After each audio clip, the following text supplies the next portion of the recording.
Imagine you're walking into a dealership right now, in the spring of 2026, and you're looking to buy a new electric vehicle. Right, which a lot of people are trying to do. Exactly. So you find a model you absolutely love, but the sticker price sits at a pretty hefty $70,000. Ouch.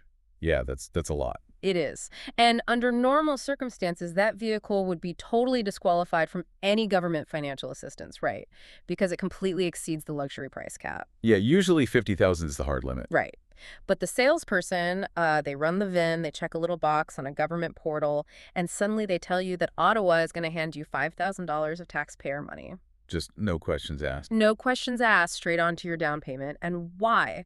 Because that specific car was bolted together in Ontario instead of, Ohio or Munich. It's wild. It really is. It's completely wild. Mm. Today, we are looking at a North American auto industry that has just fundamentally transformed basically overnight.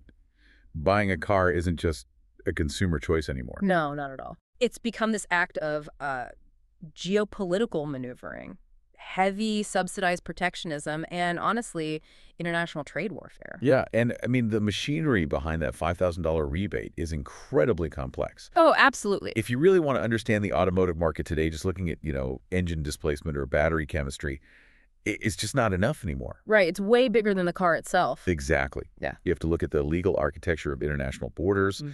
You have to look at the deployment of municipal algorithms and this multi-billion-dollar panic happening inside federal governments. It really is a panic, isn't it? Oh, complete panic. The entire supply chain is being re-engineered in real time. And those ripple effects are dictating not just the price of the vehicle in your driveway, but, the air quality in your neighborhood. Yeah. And even the resilience of your local economy. Well, welcome back to the Deep Dive, learner. Grab your notepad and pour yourself a remarkably large cup of coffee, because today we are tearing apart the engine of this new 2026 automotive reality. It's a big one today. It is a massive one. To map out the mechanics of this transformation, we have pulled together a really massive stack of source materials for you. Yeah, we've got a lot to get through. We are dissecting official government documents, specifically the Government of Canada's February 2026 press releases that outline their brand new national auto strategy. Right.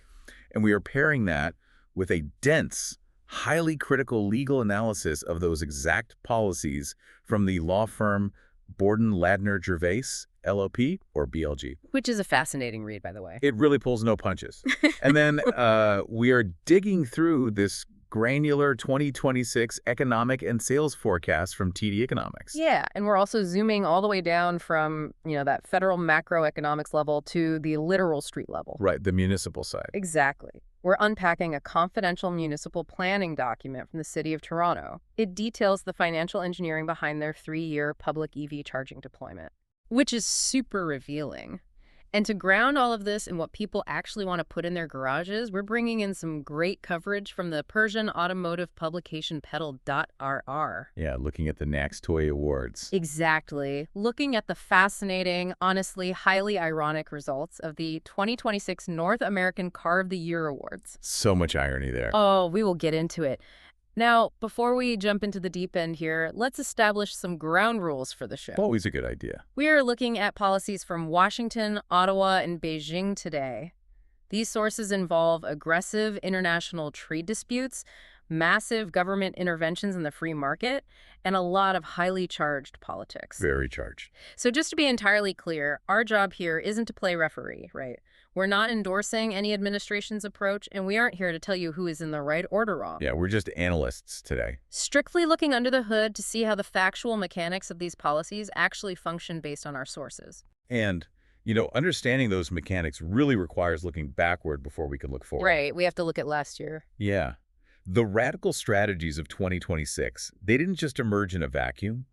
They are a direct defensive reaction to the massive disruption that completely derailed the industry in 2025. So let's get into the 2025 shockwave. Because according to the TD Economics report, last year, the United States implemented a staggering 25% tariff on Canadian vehicles. Which is just a massive number. It's unthinkable. in an industry where profit margins typically hover in the, what, single digits? Yeah, maybe 6 or 7% if they're lucky. Right. So a 25% penalty at the border should theoretically be an extinction-level event for Canadian manufacturing. It should be, yeah. But TD points out that the headline number didn't actually translate into a flat 25% price hike across the board. Okay. The actual math of this tariff is completely twisted. It is. And the mechanism of that tariff is entirely dependent on the CUSMA framework. That's the trade agreement that replaced NAFTA, right? It's exactly the trade agreement governing North America. Yeah. Because of CUSMA, that 25% penalty doesn't apply to the entire wholesale value of the vehicle crossing the border. Okay. It only applies to the specific proportion of that vehicle that is deemed, quote, non-U.S. content. Okay, let's unpack this right here. Wow. Because the reality of how these cars are built makes that sound like an impossible calculation. Oh, it's an accounting nightmare. Let me use an analogy for you. The cross-border supply chain isn't just a simple assembly line, it's like a fully baked cake. I like that. You don't just build a car in Windsor from Canadian steel and drive it over the Ambassador Bridge. A single subassembly, like a transmission or a seat frame, might cross the U.S.-Canada border 6 or 7 times during its manufacturing life cycle. Well, right, back and forth, back and forth. Exactly. A microchip from Taiwan is installed into a module in Mexico, which gets shipped to Ohio, where it's embedded into a dashboard, which is then shipped to Ontario to be bolted into a chassis. Yep, that's exactly how it works. Yeah. So if the final product is a baked cake, these tariffs are essentially forcing automakers to extract the Canadian flour from the American sugar and the Mexican eggs after the cake comes out of the oven. That's a great way to put it. How do you even actually audit that? Aren't these tariffs just trying to unscramble an egg? You are identifying the exact administrative nightmare that basically paralyzed the entire industry for half of 2025. Wow. This is exactly why TD Economics notes a massive delay in the tariffs implementation. Oh, because they didn't know how to track it. Exactly. The U.S. announced the Section 232 tariffs to take effect in March, but for Canada, they didn't really bite until August. Because the customs agencies literally didn't have the accounting tools to figure out who owed what money at the border. Right. Automakers had to build literal armies of supply chain auditors practically overnight. That must have cost a fortune. Oh, millions. Because to prove the origin of a vehicle's value, you can't just look at where the final nut was tightened. You need a deeply nested bill of materials. A paper trail for everything. Everything.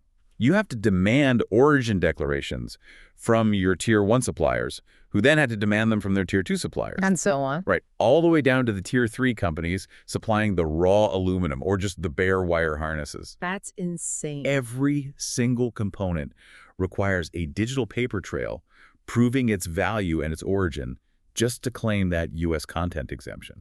So after the automakers spent all these millions of dollars on forensic accounting to unscramble this supply chain, what was the actual damage? If they proved enough of the car was American to avoid the full 25%, where did the real-world penalty actually land? So TD's data shows that utilizing that CUSMA loophole brought the quote-unquote effective tariff rate on Canadian-produced automobiles down to the 15 to 20% range. Which is still a catastrophic margin hit. Oh, it's terrible. You can't just absorb 15%. You either pass that on to a consumer who is already stretched way too thin, or you eat it and destroy your profitability completely. Yeah, and the geopolitics of that effective rate are even more galling when you look at the global landscape. What do you mean? Well, TD highlights a massive point of friction here. The U.S. currently applies a standard 15% tariff to major overseas automotive imports from places like the European Union, Japan, and South Korea. Wait, hold on. Yeah. So after 60 years of integrated, totally frictionless auto trade between the U.S. and Canada, the math flipped so severely that it became marginally more expensive. Or, at best, equally expensive. Right. Equally expensive for the U.S. to import a car from a plant an hour away in Ontario than to put a car on a massive cargo ship in Yokohama, sail it entirely across the Pacific, and unload it in California. That's exactly what the math did. The inherent logic of the North American manufacturing bloc was severely fractured. That's unbelievable. You had this deeply integrated ecosystem suddenly facing heavier penalties than transoceanic trade. So how did Canada react to that? Because they couldn't just sit there and take it. They didn't. Canada's response wasn't just, polite diplomatic protests. They actively retaliated. Counter tariffs. Exactly. They slapped counter tariffs on U.S. vehicles that didn't meet specific CUSMA compliance thresholds. Okay, a little tit for tat. Right. But the more aggressive move was actually internal. The Canadian government instituted strict financial penalties targeting any automakers that attempted to reduce their domestic production footprints. Ah, I see the strategy there. Let's look at it from the company's perspective. Go ahead. If you are a multinational automaker facing a 15% border penalty, the easiest solution on an Excel spreadsheet is just to abandon the Canadian plant, right? Move the tooling to Michigan. Exactly. Move the tooling and build the car inside the U.S. tariff wall. Canada had to create an artificial financial penalty to make that relocation math painful enough to keep the factories anchored in Ontario. Right, to stop the capital flight. But defensive penalties can only stop the bleeding, They don't heal the wound. Yeah, the damage is still happening. Despite Ottawa's efforts, TD Economics documents severe concrete fallout on the ground in 2025. Overall, Canadian vehicle production dropped by 5.4% year over year. 5.4%. That is a massive contraction in a sector this large. Huge. And we have specific examples from the report of where that drop materialized. Ford had to heavily retool its Oakville assembly complex, which disrupted operations. Right. General Motors flat out cut a shift at its massive Oshawa plant. And most severely, Stellantis indefinitely idled their Brampton assembly facility, directly citing the tariff pressures. And we really need to unpack what idling a facility actually means for a local economy. It's not just a locked door. No, an assembly plant is essentially the apex predator of a massive industrial ecosystem. For every single worker walking out of the Brampton plant, there are roughly 7 jobs in the broader economy that depend on them. 7 to 1. Wow. Yeah. The stamping plant down the highway loses its volume. The logistics company hauling the seats goes bankrupt. The local restaurants around the plant close down. Exactly. The local municipal tax base shrinks. So that 5.4% contraction really rippled through a sector that supports 500,000 workers across the country. Now, TD does mention one tiny sliver of positive news in that data. Stellantis actually added a 3rd shift in Windsor. Right, some slight rebalancing. But the overall trajectory is clearly pointing downward. And the anxiety inside the executive boardrooms right now is at an absolute fever pitch because of a looming deadline this year. The 2026 CUSMA review. Yes. This is the first official mandated review since the agreement replaced NAFTA, right? Exactly. And TD Economics explicitly warns that the trade uncertainty surrounding this specific review will be a massive headwind for the entire industry. I mean, how can it not be? If we connect this to the bigger picture, the review mechanism was originally built into CUSMA just to ensure the deal remained relevant. Like check-in. Right. But in the current climate, it's acting as a completely destabilizing force. The TD report suggests that the U.S. administration is heavily signaling a desire for material revisions to the agreement. Especially regarding those automotive rules of origin. Exactly. And automakers can't function in an environment where the fundamental laws of physics for their supply chain might change next Tuesday. They need predictability. They plan vehicle architectures 5 to 7 years in advance. They are signing decade-long offtake agreements for lithium and nickel. Right. If you don't know what the border rules will be in 2027, how do you justify authorizing $1 billion capital expenditure for a new assembly line today? You don't. The capital just freezes. TD explicitly warns that losing the CUSMA framework entirely, or even just subjecting it to a prolonged hostile renegotiation, would trigger, quote, significant consequences. That would permanently alter the landscape of North American manufacturing. Exactly. So put yourself in the shoes of the Canadian federal government for a second. You are watching a $16 billion pillar of your GDP crack. It's terrifying. Production is down, plants are idling, the U.S. tariff wall is bleeding your margins, and the treaty holding it all together is about to be put on the operating table. Yeah. You can't just release a PR statement saying you're monitoring the situation. You have to pivot the entire national strategy. The intervention they required basically meant rewriting the industrial playbook from scratch. Which brings us to Section 2. The Canadian government's massive policy pivot announced in February 2026. Right, the new auto strategy. Prime Minister Mark Carney and Secretary of State for Labor John Zurichelli unveiled a financial and regulatory package that is, frankly, breathtaking in its scale. Oh, the numbers are huge. Let's look at the press releases from Employment and Social Development Canada. They allocated $3 billion from the Strategic Response Fund, $3 billion. plus an additional $100 million from the Regional Tariff Response Initiative. This is direct, heavy-handed market intervention. Unapologetic intervention. Exactly. It's designed to artificially insulate the domestic industry while it furiously attempts to restructure. But the sheer volume of capital isn't even the most impactful part of the strategy. No, not at all. The most impactful part is the regulatory U-turn. To save the auto industry, the Canadian government just essentially dismantled its own flagship environmental policy. And this is where the legal analysis from Borden Ladner Gervais, BLG, provides such incredible insight. What did they find? They detail the official repeal of the Electric Vehicle Availability Standard. Let's make sure we underline how massive of a reversal this actually is. For years, the mandate was totally uncompromising. 100% of all new light-duty vehicles sold in Canada had to be zero emission by 2035. Right. It was a hard, strict regulatory quota forcing the market to adopt EVs, regardless of what the underlying economics were. And with a stroke of a pen, they erased it. Yeah. BLG notes that it has been replaced with a greenhouse gas standard for model years 2027 through 2032. So it's much softer now. Very much so. The hard mandate is gone. It's been replaced with a target of 75% EV adoption by 2035, and what the government is now calling an aspirational goal of 90% by 2040. So what does this all mean for the manufacturers? Why abandon the 100% mandate right now? Well, the BLG analysis describes this as a shift from a very prescriptive supply-side mandate to a flexible, technology-neutral outcome. Okay, technology neutral. Right. Under the previous standard, the government was literally dictating the exact powertrain technology automakers had to build. Ah, I see. If Ford built a highly efficient gas engine or a standard hybrid, it didn't count toward the zero-emission quota.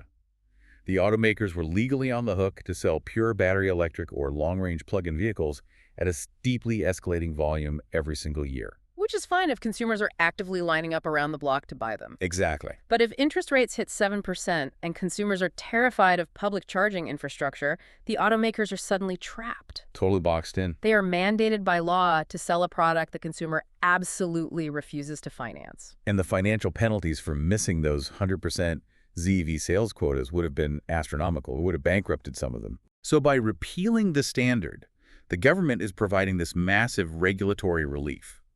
A technology-neutral GHG standard means the government doesn't care how you lower your fleet's emissions, just that you do. Oh, so you can sell more traditional hybrids. Yes, you can improve internal combustion efficiency, you can lean on plug-in hybrids for a much longer transition period. It basically acknowledges the friction of the real world.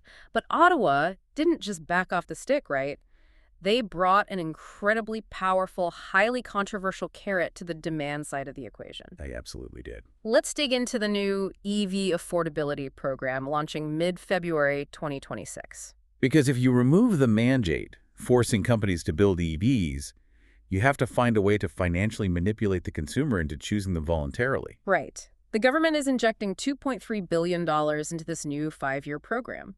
The headline numbers look similar to older programs. Up to $5,000 off the purchase of a new battery electric vehicle, and up to $2,500 for a plug-in hybrid. Seems standard so far. And there is a strict price cap.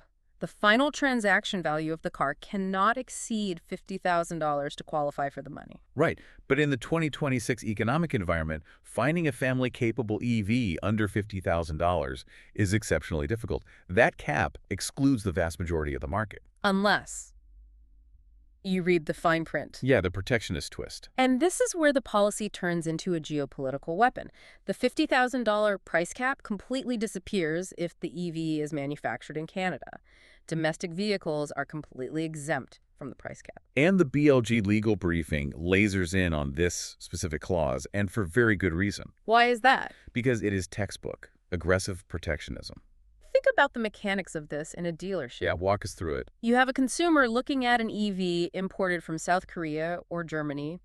The sticker price is $55,000. The dealer tells them, sorry, it's over the cap, you get zero government subsidy. Then they walk over to a Canadian-built EV on the same lot. The sticker price is $75,000. The dealer says, great news, because this was built in Oakville, you get $5,000 off. It's wild. The government is literally using taxpayer funds to subvert the free market and artificially tilt the playing field toward domestic assembly lines, regardless of the vehicle's actual cost. The policy is a direct financial subsidy designed to guarantee local volume.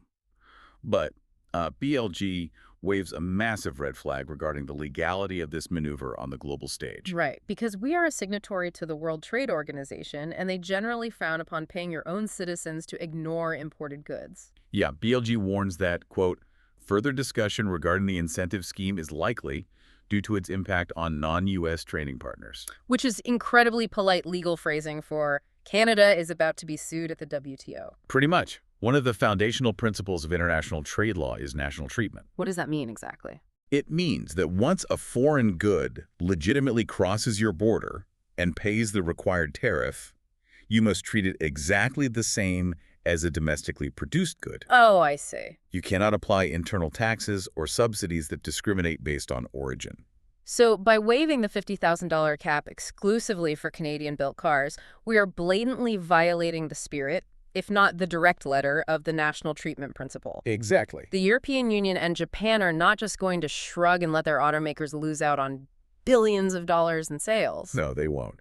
But the federal government clearly calculated that the immediate survival of the domestic assembly lines was worth the long-term risk of a WTO trade dispute. They are buying time. Yes. And that theme of buying time extends directly to the labor policies in this package. Let's touch on the human element really quickly. The workforce protection. Right, because the press release details a $570 million investment targeted at reskilling up to 66,000 displaced workers, including a new workforce alliance. But the most functionally interesting tool here is the expansion of the work-sharing grants. The work-sharing program is actually a brilliant piece of macroeconomic stabilization. How so? It's explicitly designed to prevent the destruction of human capital during temporary economic shocks. Okay, explain the mechanism of how a work-sharing grant actually functions for, say, an auto plant that just got hit by a 15% tariff. Sure. Normally, if an automaker sees a massive drop in demand because their cars are suddenly too expensive in the U.S., they execute layoffs. They cut the second shift entirely. Right. Thousands of highly trained robotics operators, assembly technicians, and quality control specialists are dumped into the unemployment system. Which is awful for the workers. And many of them will leave the manufacturing sector entirely to find stable work somewhere else. And then when the trade war ends, or when you finally secure a new supply chain, the automaker is totally paralyzed because their skilled workforce is just gone. Precisely. You can't just train a new robotics operator in a week. The work-sharing grants prevent that severance. Under this program, the company doesn't lay anyone off. Instead, they reduce everyone's hours. Oh, I see. A worker might work on the line for 3 days a week, and for the remaining 2 days, the federal government uses the Employment Insurance Fund to top up their wages. So the worker maintains a livable income and stays attached to their specific employer. Exactly. The company reduces its payroll burden without losing its talent pool. It keeps the engine idling instead of turning it off completely. It's an expensive policy for the government, but it's far cheaper than trying to rebuild an industrial workforce from scratch a decade later. Okay, so Canada has built this massive $3 billion fortress. They've eased environmental rules, subsidized domestic sales, and subsidized the workforce. Yeah. But there is a glaring structural flaw in this entire defense strategy. The math of volume. Exactly, the volume math. Yeah. Canada manufactures well over 1 million vehicles a year. The domestic market simply cannot absorb that kind of volume. Even with the $5,000 rebate, Canadians do not buy enough cars to keep those massive assembly lines running at capacity. Yeah, not even close. If the U.S. tariff wall is severely restricting the 90% of our exports that usually go south, where do the cars go? Right. The realization that the U.S. market is no longer a guaranteed safety net forces an incredibly uncomfortable pivot. We have to look elsewhere. If you are locked out of North America, you have to look across the Pacific. Which brings us to the China curveball. Oh boy. Here is where it gets really interesting. The Canadian government's new strategic partnership with China is arguably the most geopolitically chaotic element of this entire 2026 landscape. It's definitely the most controversial. We are engaged in a proxy trade war alongside the U.S. against Chinese tech, and yet here we are signing bilateral automotive quotas with Beijing. Yeah, the TD Economics report details the specifics of this quota deal. What are the terms? Canada has agreed to allow a fixed volume of Chinese EVs to enter the Canadian market at the most favored nation tariff rate, which is a very low 6.1%. Okay, and what do we get in return? In exchange for this automotive access, China is lifting retaliatory agricultural trade restrictions on Canadian exports. We are literally trading access to our EV market so we can sell more canola and pork. Yes. But let's look at the specific number of vehicles in this quota. The cap is set at exactly 49,000 vehicles for the year. Right. That is a highly specific, very deliberate number. Where on earth did it come from? TD points out that 49,000 is almost exactly the volume of Chinese-manufactured vehicles that were imported and sold in Canada back in 2024. But those weren't Chinese domestic brands, were they? No. The vast majority of those 49,000 vehicles were Teslas. Tesla was utilizing its massive gigafactory in Shanghai to supply the Canadian market, effectively acting as a Chinese exporter on paper. So the Canadian government likely set the 49,000 quota to appease China without actually expanding the footprint of Chinese imports beyond that historical 2024 baseline. Exactly. It's basically a grandfather clause. Yeah. But here is the massive problem TD identifies with this. What's that? The market isn't static. Tesla's sales have been softening lately, and they might shift their logistics network back to U.S. or Mexican plants. Right. If Tesla stops importing 49,000 cars from Shanghai, that quota doesn't just disappear. It sits there, wide open. And waiting in the wings are the massive Chinese domestic giants, companies like BYD, Chery, and MG. They have been aggressively lobbying for entry into the Canadian market for years. And the quota deal practically rolls out the red carpet for them, because TD notes a specific provision in the deal. A portion of that 49,000 quota must be met by affordable, sub-$35,000 EVs. Which is a price point that legacy North American automakers have entirely failed to achieve at scale. Totally failed. BYD, however, can land a highly capable, software-rich EV in Vancouver for well under $35,000 and still turn a healthy profit. Okay, but I have to challenge the long-term logic of this strategy. Because the government's press release claims that allowing these imports will build relationships that will, quote, drive new Chinese joint venture investment in Canada. Right, the joint venture theory. The theory is that BYD starts by exporting cars here, gets comfortable with the market, and then eventually builds a billion-dollar battery and assembly plant in Ontario to build cars locally. The strategy assumes that localization is the ultimate prize for economic development. Right, but wait, the government says this will drive new joint ventures. But if the U.S. hates Chinese EVs and we currently send 90% of our cars to the U.S., who are we building these joint venture cars for? You've isolated the fatal paradox of the policy right there. It just doesn't make sense. Huh. But let's play this out. BYD builds a massive factory in Canada. The U.S. government has made it abundantly clear that they consider Chinese automotive technology a fundamental national security threat. Yes, they have. They have slapped 100% tariffs on Chinese EVs. They are actively investigating Chinese connected car software. Do we really believe that if a BYD car is assembled in Ontario, the U.S. is just going to wave it through the border under CUSMA? Absolutely not. They will wall it off entirely. Exactly. So if a Canadian-built BYD can't go to the U.S. and the Canadian domestic market is way too small to support the factory volume, why on earth would a Chinese company spend billions to build a factory here? PD Economics addresses this paradox directly. If Canada secures domestic manufacturing from non-CUSMA entities like Chinese joint ventures, the survival of those plants relies entirely on exporting those vehicles overseas. Putting them on boats and shipping them away from North America. Yes. And TDEB provides a devastating statistical reality check on that concept. That's the number. Currently, only 7% of all motor vehicles exported from Canada go to markets outside the CUSMA region. Wow. 7%. 93% go to the U.S. and Mexico. We don't have the maritime logistics network for that. We don't have the port infrastructure scaled for that kind of massive outbound roll-off shipping capacity. No, we don't. We have spent 60 years optimizing our rail and highway networks to push finished vehicles straight south into the American Midwest. Right. To pivot to a global export model means fundamentally rebuilding the logistical arteries of the entire country. That's insane. It requires massive infrastructure investments at the ports of Vancouver and Halifax, establishing new trade agreements with the European Union and South America, and competing directly with the shipping efficiencies of China and Japan on the open ocean. It's a monumental, multi-decade task. It really is. And yet, the federal government is desperately chasing these foreign investments to diversify away from the U.S. Which brings us to the most surreal geopolitical tidbit buried in the TD Economics report. Oh, this part is wild. It proves that industrial policy is no longer just about cars. You are talking about the defense procurement offset rumors. I am indeed.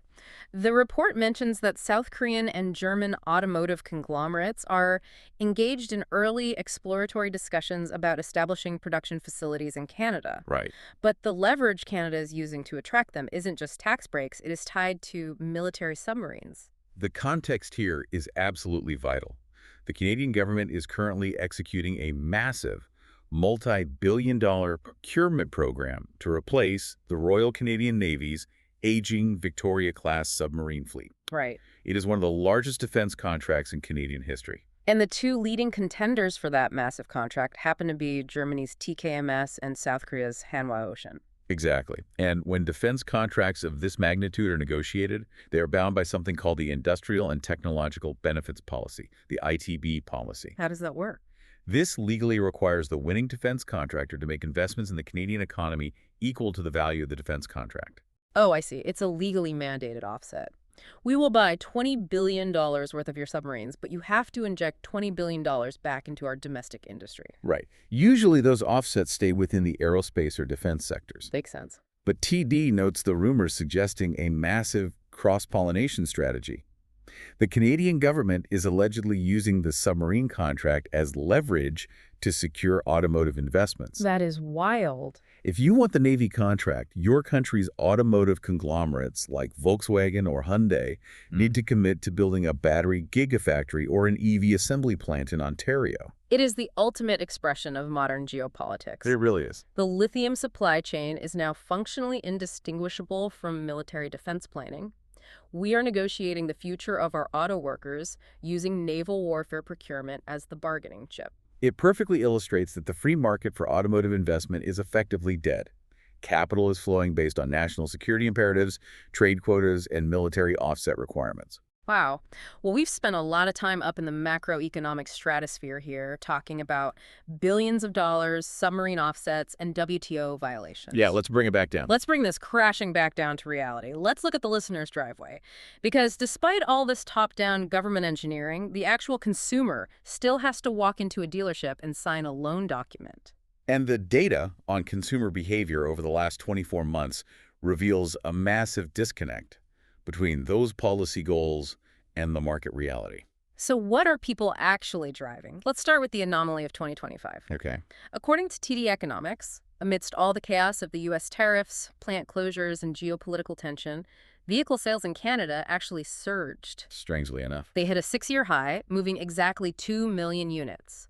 How do you explain a massive sales boom during an industrial crisis? It totally defies basic economic logic until you factor in the psychology of the consumer. Okay, what was the psychology? TD describes the 2025 sales surge as a massive wave of front-loading. Front-loading is essentially economically rational panic buying, right? Precisely.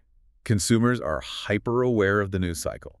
They saw the U.S. tariffs implemented, they heard the rhetoric about trade wars. Yeah. They realized that the cost of moving parts across borders was skyrocketing, and they knew exactly who was eventually going to pay for that friction.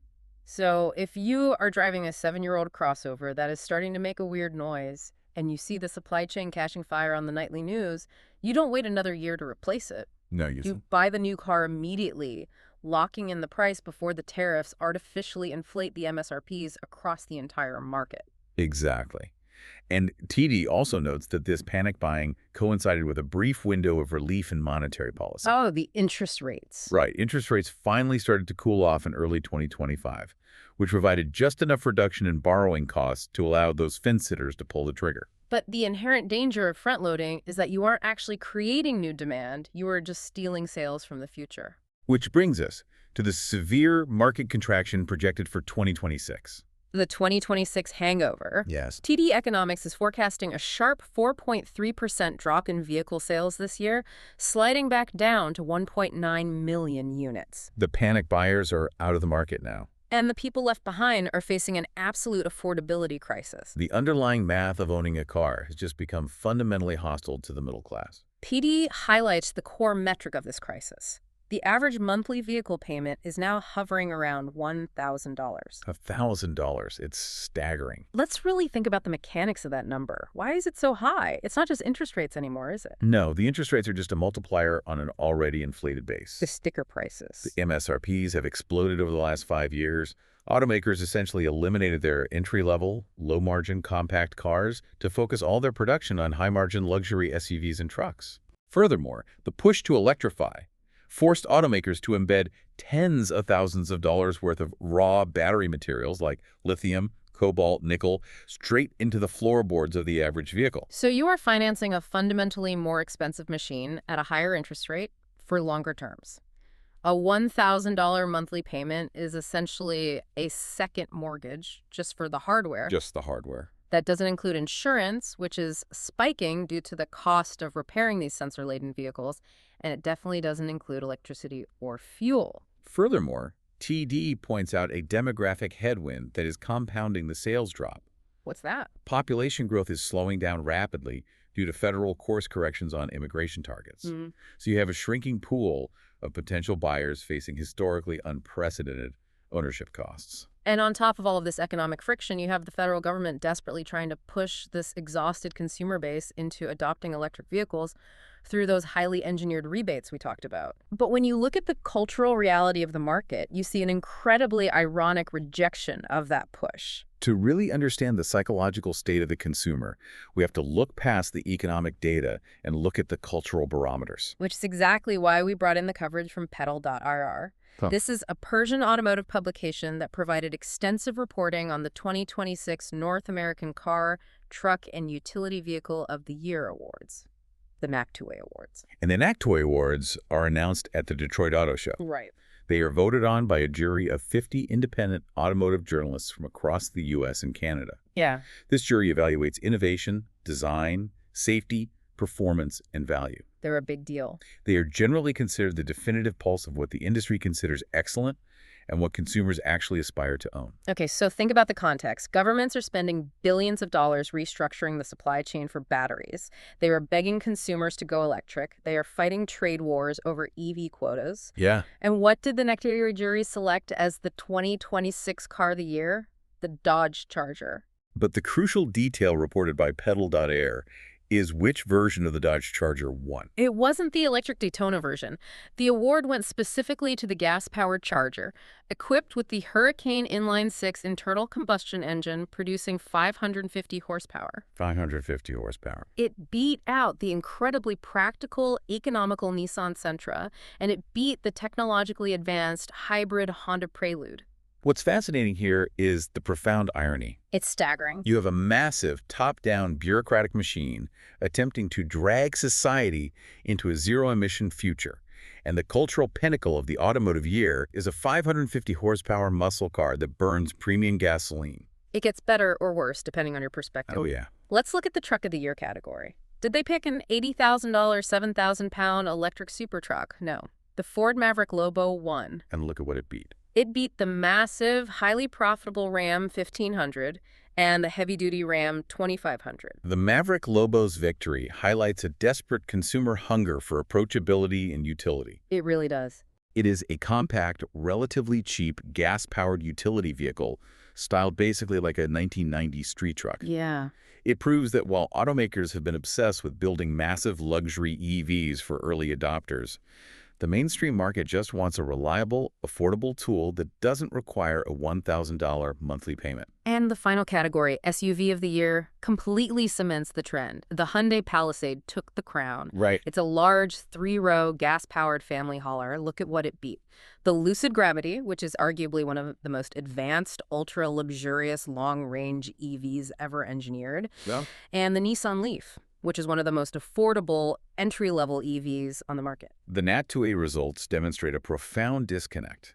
The top-down government mandates and the bottom-up consumer desires are operating on two entirely different frequencies right now. Why did the critics reject the EVs this year? It's not just a rejection of the technology, is it? It's a rejection of the ecosystem. It is entirely about the ecosystem. The consumer's reluctance to adopt an EV isn't just about the MSRP, even though affordability is a massive hurdle. Right. It is driven by visceral, everyday anxiety. If you live in an apartment or a townhouse without a private driveway, where do you plug the car in? You don't. You are entirely reliant on a public charging network that is frequently broken, poorly located, and economically unpredictable. A 550 horsepower Dodge Charger or a Hyundai Palisade offers absolute certainty. You know exactly where the gas stations are, you know it takes 5 minutes to fill up, and you understand the cost structure perfectly. Exactly. Governments cannot force a transition to a new propulsion technology without first establishing that same baseline of certainty and convenience. Which brings us to Section 5, the final and perhaps most critical layer of this deep dive. The micro picture. We have to move from the macro-level trade wars down to the granular, street-level infrastructure required to solve that exact consumer anxiety. Right, because if the government wants to bridge that gap between consumer desire for gas cars and the mandate for EVs, they have to fix the infrastructure. And that means looking at the municipality. We have a confidential municipal planning document from the City of Toronto. This document details their 3-year public EV charging deployment plan. It's fascinating. It shows exactly how the massive top-down federal initiatives are actually executed on the pavement. Right. The federal government previously allocated $1.5 billion through the Canada Infrastructure Bank for a national charging network. That's a lot of trickle-down money. It is. This Toronto document reveals the financial mechanics of how a major municipality is attempting to absorb and actually deploy that capital. The report comes from the Executive Director of Environment, Climate, and Forestry. And what is immediately clear is that the City of Toronto realized a fundamental truth. Building a charging network is easy. Operating and maintaining it is a financial black hole. Oh, the operational expenditure, the OpEx of a charging network is immense. It's not just electricity. No. You aren't just bolting a metal box to a sidewalk.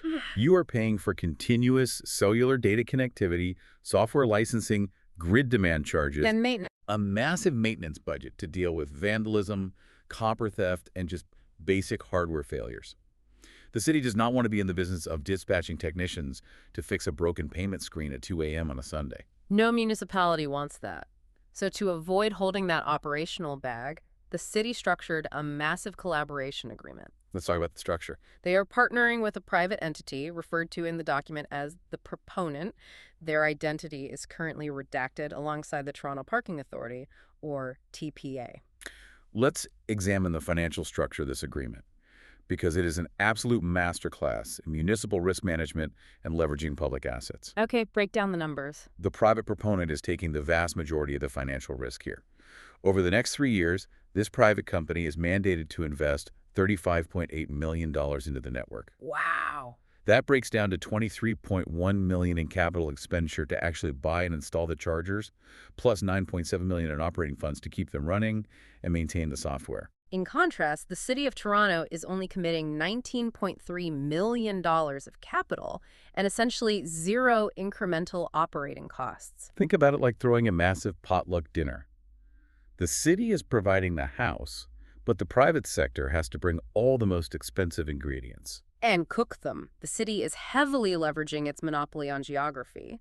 The City of Toronto controls the most valuable resource the private charging company needs: real estate. Exactly. The city has the curbside space, they own the Green P parking lots, they control the zoning permits. The city is essentially saying, we will give you access to our highly lucrative urban footprint, but you have to bring all the expensive hardware and you have to pay to maintain it. But the brilliance of the agreement isn't just the costs offloading. What else is there? Because the city is providing the foundational real estate, they maintain the leverage to dictate the operational rules of the network. They are forcing the private sector to adhere to strict consumer protections that a purely free market would just ignore. This is a massive detail for anyone living or driving in Toronto right now. The confidential agreement strictly bans the use of surge-style or dynamic peak pricing. We really need to explain the mechanics of surge pricing in the EV world to understand why banning it is so critical for consumer adoption. Well, we all know how surge pricing works with rideshare apps, right? It starts snowing, demand spikes, and suddenly a $15 ride home costs $55. Exactly. And in the charging industry, dynamic pricing is used to manage grid load. So if it's 5 p.m. on a Tuesday in July, Everyone had their air conditioning on, and the electrical grid is stressed. A private charging operator wants to discourage you from plugging in, or they want to heavily profit off your desperation. right. So the normal rate of 25 cents per kilowatt hour suddenly dynamically surges to 80 cents per kilowatt hour. If you are an Uber driver or a commuter trying to get home, that unpredictability completely destroys the economic logic of owning an EV. You can't budget your fuel costs if the price changes based on the weather or the time of day. The Toronto Collaboration Agreement outlaws that behavior. It mandates that charging costs across the network must be transparently based on the actual underlying cost of the electricity, plus a regulated, reasonable margin to cover operations. The city is legally enforcing predictable, stable fuel costs to build trust with the skeptical consumer. It's so smart. And the city's leverage extends beyond pricing control. It aggressively dictates the geographical placement of the infrastructure. Right, because left to its own devices, a private charging company will deploy capital where it generates the fastest return on investment. Which means they exclusively build chargers in affluent, single-family home suburbs where EV ownership is already high. And they ignore lower-income neighborhoods because the immediate utilization rate, and therefore the profit, is lower. But the Toronto plan mandates a data-driven deployment algorithm that fundamentally overrides that private market logic. They are prioritizing equity over immediate profitability. The document specifically targets neighborhood improvement areas, or NIAs. What does that mean in practice? These are historically underserved communities that lack private driveways and require robust curbside public infrastructure to even consider EV adoption. That makes total sense. Furthermore, the plan heavily targets the vehicle-for-hire sector, so the rideshare drivers. The emission reduction math on a rideshare vehicle is actually staggering, isn't it? Oh, it is. Converting one Uber driver who drives 300 kilometers a day in the urban core from gas to electric removes exponentially more carbon from the atmosphere than converting a suburban commuter who drives 20 kilometers a day. Right. But those rideshare drivers often live in dense, multi-unit residential buildings where they cannot install a personal home charger. They rely entirely on public infrastructure to earn a living. And the most fascinating data metric the city is using to map this deployment is actual public health data. They are mapping charger locations against areas with high traffic-related air pollution, or TRAP. TRAP data is so crucial. Toronto Public Health has deeply researched the microgeography of urban pollution. What did they find? They identified that lower income and equity-deserving communities are disproportionately situated adjacent to massive arterial roads and highways, like the 401 or the Gardner Expressway. Right, the busy corridors. These residents suffer from chronically elevated rates of childhood asthma, cardiovascular disease, and respiratory illness purely because of the exhaust fumes from idling combustion traffic. So the city is using this collaboration agreement to forcefully inject EV infrastructure directly into the specific polluted corridors. Exactly. The goal isn't just to make it easier for a wealthy resident to charge a luxury car. The goal is to systematically incentivize the transition of localized traffic to zero-emission vehicles to literally scrub the air in those specific neighborhoods. They are weaponizing infrastructure as preventative, localized healthcare. That is brilliant. It is a profound synthesis of municipal zoning, environmental remediation, and public health policy. But there is one final clause in this Toronto agreement that brilliantly loops our entire deep dive all the way back to the beginning. The procurement rules. Yes, the procurement rules. The collaboration agreement explicitly forces the proponent to embed strict supply chain controls into their hardware purchases. Connecting it back to the macro level. Right. They must comply with international trade agreements like CETA, but the contract specifically prioritizes the use of Canadian suppliers for the physical infrastructure. So the City of Toronto is perfectly aligning its localized street-level rollout with the federal government's multi-billion-dollar macro strategy. Exactly. They are utilizing municipal contract law to ensure that the chargers being bolted into the concrete of Toronto are, to the maximum extent, legally permissible, manufactured, assembled, and installed by Canadian workers. The entire ecosystem, from the macroeconomic border tariffs down to the micro-level municipal charging stations, is being aggressively re-engineered for protectionism, resilience, and localized economic defense. It's all connected. It really is. Let's pull all of these threads together, learner, because the landscape we just mapped out today is incredibly dense. We covered a lot of ground. We started by looking at the administrative nightmare of the CUSMA supply chain, analyzing how an integrated 60-year-old manufacturing ecosystem was forced to artificially extract and audit the origin of every single microchip just to avoid a 25% U.S. border penalty. Unscrambling the egg. Exactly. We watched the federal government execute a massive defensive pivot. They injected $3 billion into the sector, radically repealed their most aggressive environmental mandate to give automakers breathing room, They subsidized the retention of the workforce with work sharing. and implemented a highly controversial $5,000 EV rebate designed specifically to exploit a loophole and protect domestic assembly lines from foreign competition. And then we analyzed the geopolitical paradox of trading agricultural access for a 49,000 vehicle quota on Chinese EVs. Questioning how Canada intends to attract BYD joint ventures when 93% of our export market is guarded by a hostile U.S. tariff wall. Right.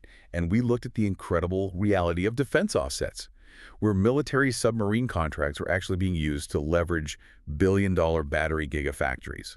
Meanwhile, we examined a consumer base that is completely exhausted. After a front-loaded panic buying bubble in 2025, consumers are facing a massive affordability crisis with $1,000 average monthly payments, Yep. Culturally, they are rejecting the top-down EV mandates. awarding the highest critical honors to gas-guzzling 550-horsepower muscle cars and cheap utilitarian compact trucks simply because they offer the predictability and affordability that the electric transition currently lacks. And finally, we saw how municipalities like Toronto are attempting to solve that exact consumer anxiety on the ground. They are legally forcing the private sector to build a charging network that bans exploitative surge pricing, targets infrastructure based on public health data and pollution metrics, and aggressively prioritizes local Canadian jobs. It is an unimaginably complex web of competing interests, shifting alliances, and massive capital deployment. And this is exactly why this matters to you. You cannot escape the mechanics of this system. No, it's everywhere. Whether you are attempting to navigate the price caps to buy a vehicle this year, or you are a rideshare driver looking for a charger that won't surge price your profit margin away at 5 p.m., or you are simply a resident breathing the air near an arterial highway. This 2026 Industrial Revolution is dictating the physical and economic reality of your daily life. It dictates the environment you navigate. But as we look at all these mechanisms, the tariffs, the quotas, the defensive subsidies, it raises a much larger, almost existential question about the trajectory of the technology itself. What do you mean? Well, for the last 40 years, the entire automotive industry was moving toward globalization. The ultimate goal was the world car.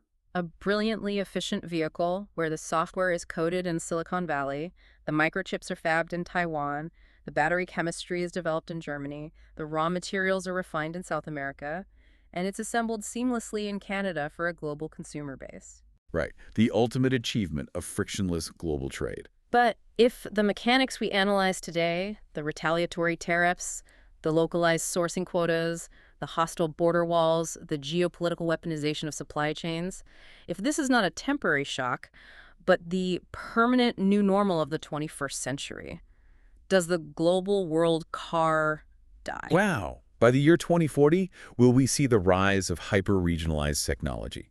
Imagine a vehicle designed exclusively for the specific mineral resources, the isolated manufacturing capabilities, and the fortified trade laws of the North American bloc. So it wouldn't even work anywhere else. It might utilize entirely different battery chemistries, run on entirely different software architectures, and function fundamentally differently than a vehicle built inside the regulatory walls of Europe or the protected ecosystem of Asia. That's a huge shift. If the world shatters into fortified, isolated industrial blocks, the compounding power of global technological innovation fractures with it. Every region will have to reinvent the wheel entirely on its own. That is an incredible thought to end on.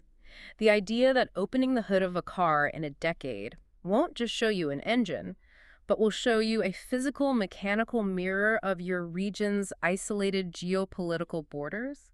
It's definitely something to think about. Well, learner, we have given you an immense amount of mechanics to process today. We have torn this engine down to the microscopic level, tracing how the accounting of a border tariff connects to the funding of a submarine, and how a federal environmental rollback connects to a municipal charging cable on your street. We covered it all. We hope you enjoyed navigating the absolute depths of these muddy waters with us.